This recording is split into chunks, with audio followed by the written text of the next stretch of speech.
जब आसपास बहुत शोर हो रहा हो तो स्टडी करना बिल्कुल इम्पॉसिबल होता है। किसी तरह से पढ़ने की कोशिश करें तो भी इफ़ेक्टिव स्टडी नहीं हो पाती।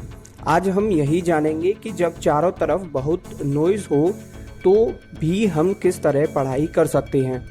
मान लीजिए आपके आसपास किसी की शादी है या कोई फेस्टिवल है, तो ये टेम्पररी नॉइज़ हुआ, यानी कि 1-2 दिन बाद डीजे वगैरह बंद हो जाएंगे और फिर पहले जैसी शांति हो जाएगी। अब चूंकि 2 दिन बाद शांति होगी तो 2 दिन तक हाथ पर हाथ धरे नहीं बैठना है। वो काम कीजिए जिसमें कंसंट्रेशन की ज़्यादा ज़रूरत नहीं होती।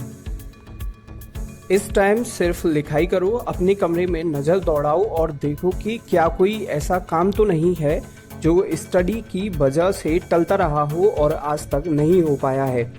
बाहर जो डीजे बज रहा है उस पर थिरकते हुए अपने कमरे की सफाई कर सकते हो। अब जब एग्ज़ाम परसों हो तो ऐसे में अब किसी हालत में पढ़ना ही है, क्योंकि यही सबसे इम्पोर्टेंट है। आप उनसे रिक्वेस्ट कर सकते हैं, उन्हें बता सकते हैं कि सर मेरा परसों एग्ज़ाम है, प्लीज़ वॉल्यूम कम कर लीजिए।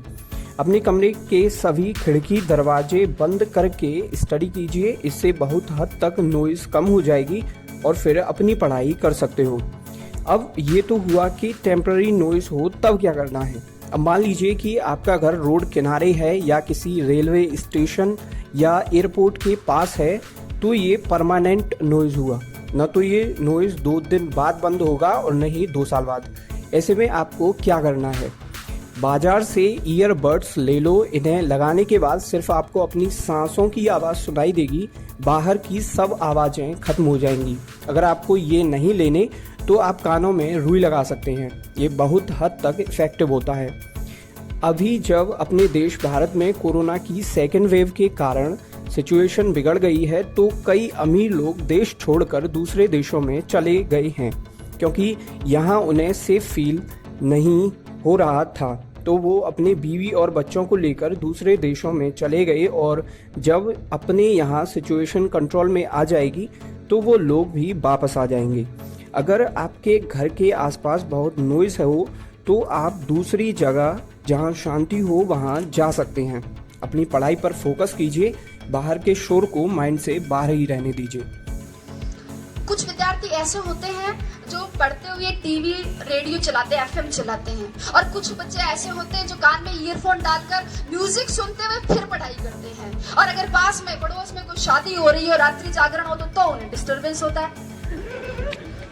सर मैं अपना उदाहरण देना चाहूंगी कि मेरे घर के इस तरफ मंदिर है और इस तरफ मस्जिद। सुबह उठते ही इधर से घास खाए गैया, दूध पिए ग्वाल, छोटो सो मेरो मदन गोपाल शुरू हो जाता था। तो उधर ला इलाहा इल्लल्लाह मुहम्मदुर रसूलुल्लाह के साथ शाम ढलती थी। बारात भी उधर से ही जाती थी, सतराम के जयकारे भी। लेकिन मैं आपको बता दूं कि मैंने अपनी पूरी पढ़ाई अपने घर की छत की तरफ जाने वाली उस आखिरी सीढ़ी पर बैठकर की थी, और मुझे हर तरह के शोरगुल में एकाग्रता का इतना अभ्यास हो गया था कि पता ही नहीं चला कब होली की गैर निकल गई और कब ढोल ताशों के साथ मुहर्रम के ताजिए। और आखिर में देखिए, अगर आपका गोल क्लियर होगा तो फिर कुछ भी हो, आपको पढ़ाई करने से कोई भी नहीं रोक सकता। आपको क्या पढ़ना है और कितना पढ़ना है ये डिसाइड करके स्टडी करेंगे तो चीज़ें बहुत ज़्यादा आसान रहेंगी। इस वीडियो को लाइक करें और भी एजुकेशनल वीडियोस देखने के लिए इस चैनल को सब्सक्राइब करें। मिलते हैं अगले वीडियो में।